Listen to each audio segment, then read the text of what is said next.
My name is Valerie R. Furrow. I am 33 years old and I work as a project manager for a regional logistics company in Phoenix. My life is structured and busy, but predictable. I plan 3 to 6 months ahead for most things. Stability is not accidental for me, it is intentional. My boyfriend, Logan, is 29. We had been together 4 years and engaged for 8 months. We lived together in a condo I bought before we met, and the wedding was scheduled for late September. Logan works in event marketing. He is social, sharp with sarcasm, and very aware of how he presents himself. His calendar is full of trips, birthday dinners, networking events, and what he calls spontaneous nights that somehow require a new outfit each time. When we got engaged, it felt like a natural step. We had already combined some finances, opened a joint savings account for the wedding, and started touring venues. His parents were contributing. Mine were handling the rehearsal dinner.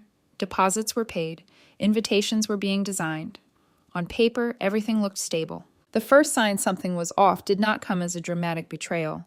It came wrapped in what Logan described as honesty. About 3 months before the wedding, Logan started talking about his bachelor party, like it was less about celebrating the relationship and more about testing it. He joked in front of friends about needing one final taste of freedom before being locked down.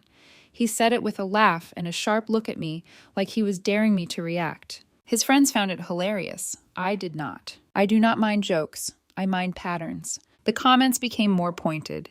He talked about how marriage changes people, how this was his last chance to feel completely unattached. Each time he framed it as empowerment. Each time he watched my face closely after he said it. I did not argue in public. I do not debate serious things in front of an audience. Instead, I started paying attention, because when someone repeatedly brings up their final night of freedom before they are even married, that is not random.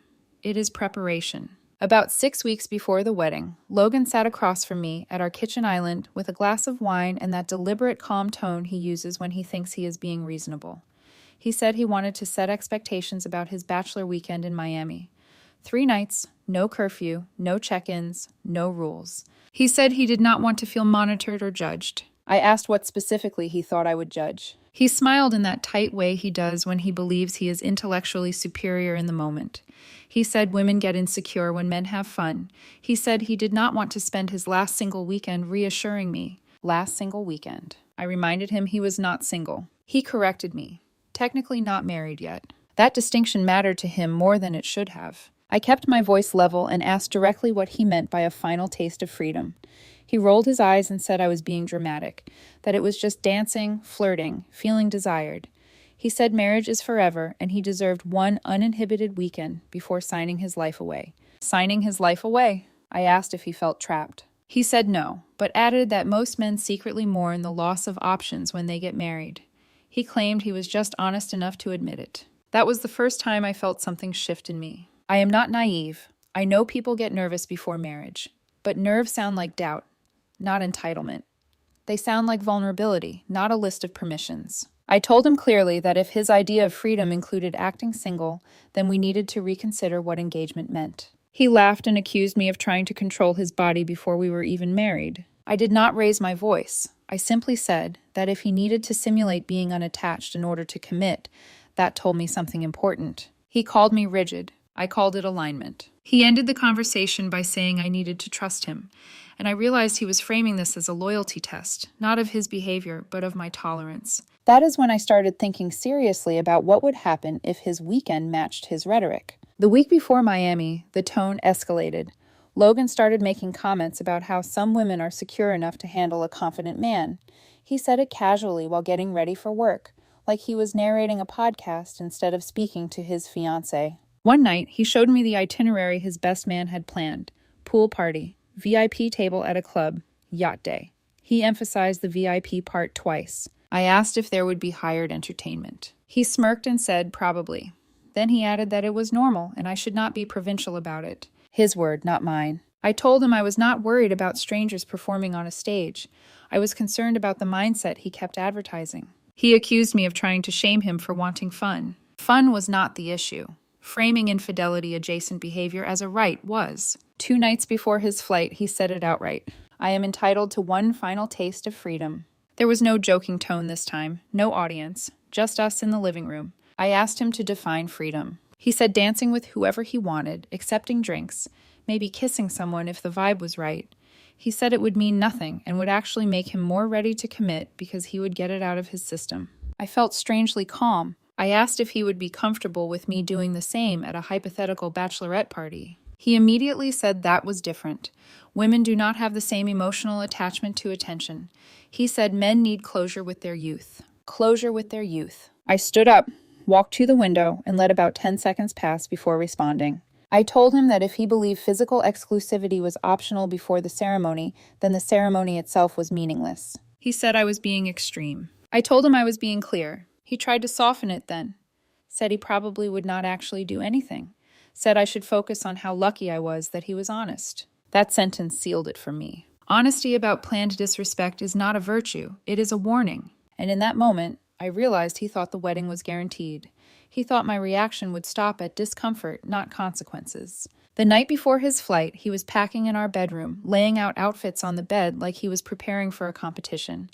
I was at my desk in the corner, pretending to answer emails while really just observing. He held up a fitted white shirt and asked if it was too much. It looks like something a single man would wear to announce availability, I said. He laughed and said, exactly. Not joking. I asked him one last time calmly if he understood that actions have consequences beyond the ceremony date. He said I was trying to scare him into compliance.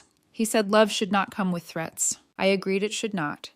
Then I clarified that I was not threatening anything. I was informing him that I would not marry someone who believes temporary freedom requires temporary betrayal. He rolled his eyes and said I was catastrophizing over hypotheticals. I asked him to repeat what he had said 2 days earlier about maybe kissing someone if the vibe was right. He shrugged and said, "You can't expect me to sit in a corner like a monk at my own bachelor party." That was the moment I stopped arguing. The next morning, I drove him to the airport. The ride was quiet, but not hostile. He was scrolling through group texts. I was thinking through logistics. At the drop-off curb, he leaned over and kissed my cheek and said, "Relax. You're still my future wife." I nodded and told him to have the weekend he wanted. He smiled satisfied like he had won something. On the drive home, I called the venue and asked about our cancellation policy. I did not cancel. I just asked. Then I logged into our joint wedding account and transferred my half of the remaining funds back into my personal account. I left his contributions untouched. I did not text him all day. That evening, he posted photos from the hotel pool. Champagne bottles, coordinated outfits, captions about last ride before the groom.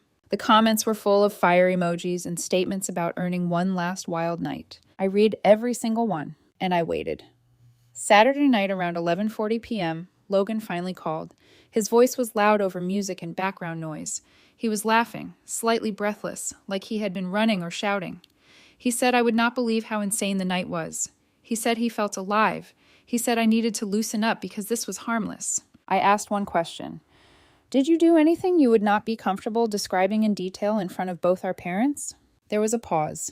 Not long, but long enough. Then he said I was ruining the vibe. I told him that answer was enough for me. He switched tactics immediately. Said nothing technically happened. Said I was being interrogative. Said I needed to trust that he would not cross a real line. I asked him to define real. He said kissing does not count if it is meaningless. That dancing all over someone is just energy. That he was entitled to one final taste of freedom before being locked into responsibility forever. There it was again.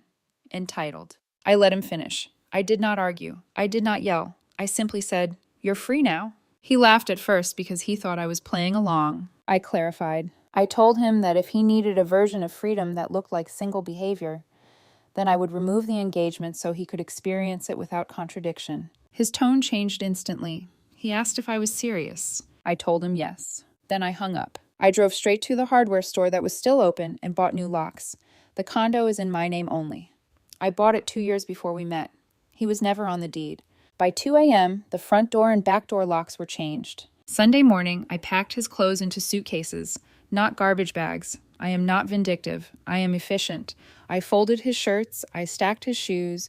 I placed everything neatly in the guest room. Then I blocked his number, blocked him on every social platform, removed his access to the shared streaming accounts, changed the Wi-Fi password, closed the joint wedding planning email. I emailed his parents directly and informed them that the wedding was canceled due to incompatibility of values. No drama, no explanation beyond that. I told them any remaining deposits under my name would not be refunded to me. I wished them well. By Sunday afternoon, I felt calm, not triumphant, not devastated, just settled. Whatever his last wild night cost, it would not be financed by my silence. He landed Sunday evening. I know because one of his friends, still public on Instagram, posted a story from the airport. Groom squad returning home, hangovers and secrets. My phone never rang. Around 7:15 p.m., my doorbell camera notification went off. Logan was standing outside the condo with his carry-on and oversized sunglasses. He tried his key first. It did not work. He tried again, slower, like the door might reconsider. Then he knocked. I watched from my phone inside the kitchen. I did not open the door immediately. He pulled out his phone.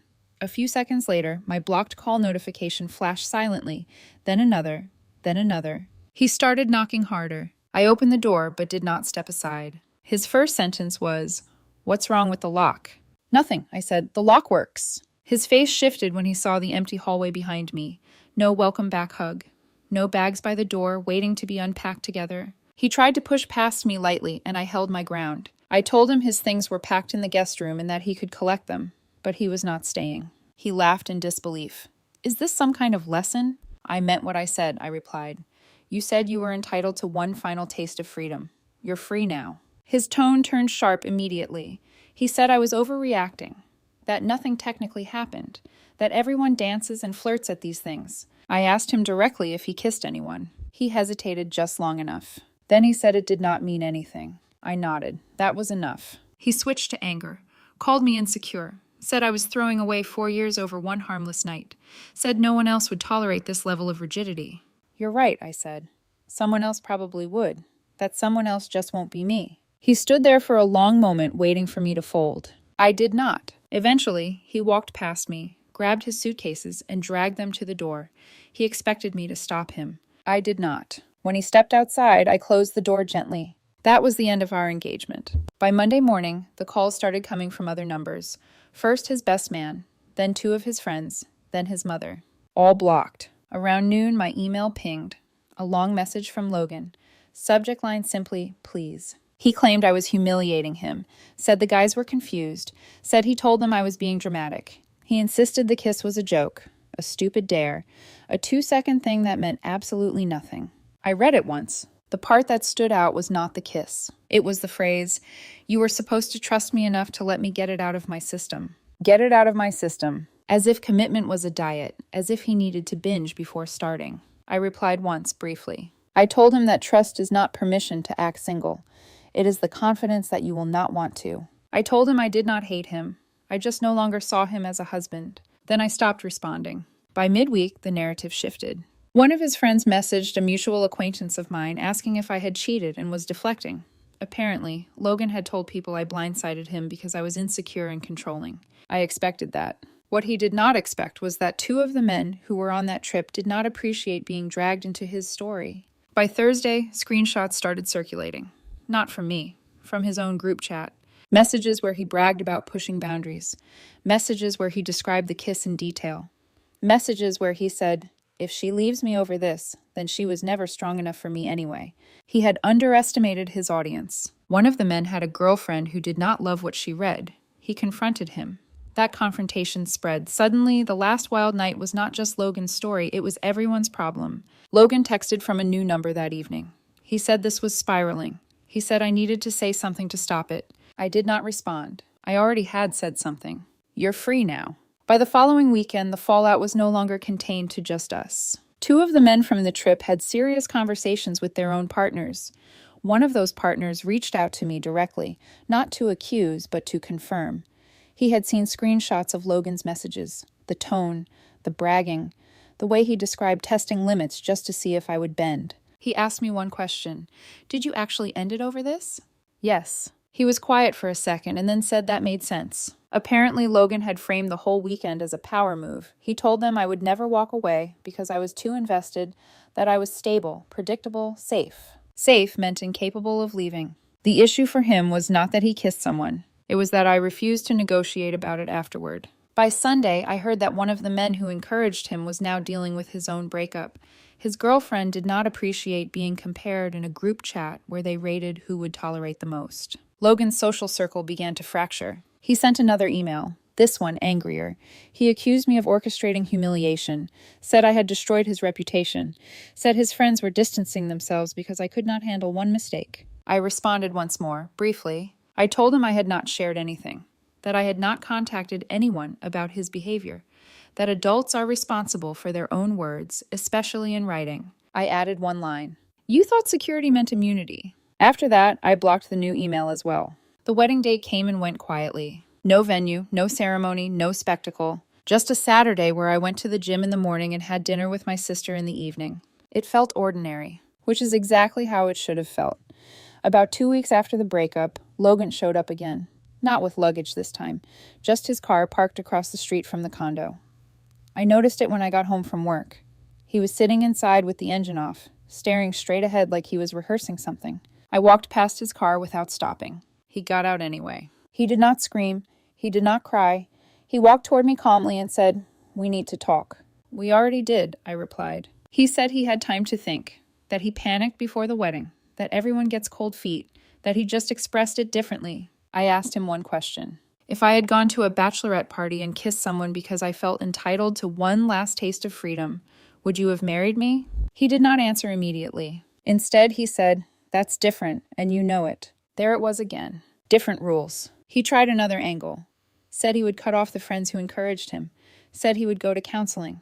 Said the kiss meant nothing and I was worth more than that stupid moment. I listened without interrupting. Then I told him something simple. The problem was not the kiss. It was the philosophy behind it. You believed commitment was something you could temporarily suspend without consequences. You believed I would absorb it because the wedding was already paid for and 4 years was too much to throw away. He went quiet. I continued. You didn't lose me because of one night. You lost me because you were comfortable gambling with me. His composure cracked slightly. Then he said what I had already known. I didn't think you would actually walk away. I nodded. That's the issue. He stood there for a long moment, waiting for a shift in my tone, a crack in my voice, a sign of hesitation. There was none. After a few seconds, he said he felt stupid, that the weekend spiraled beyond what he expected, that he had been playing to the crowd, that he did not realize how far he had gone until he was already there. I did not ask for details. I did not need them. He asked if there was any version of this where we slowed down instead of ending it.